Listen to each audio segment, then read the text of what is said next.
ფარი იყო ხის. ტყავი ქონდა.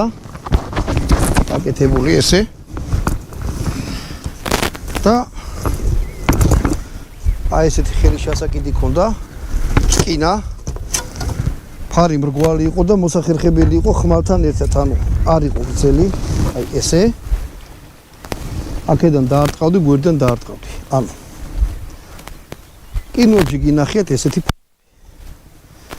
ძიმეც ძიმე არ არის ახლა ცოტა ხანი თურით ხომ, მაგრამ თუ ბევრი ამითი ამიტომ გრძელი ღვედი ქონდა, ზურგზე იკიდებდნენ ხოლმე მარშის დროს, ну ბრძოლის დროს უშუალოდ უკვე იხსენდა და ხელში ეჭირათ. ესეც ფარი.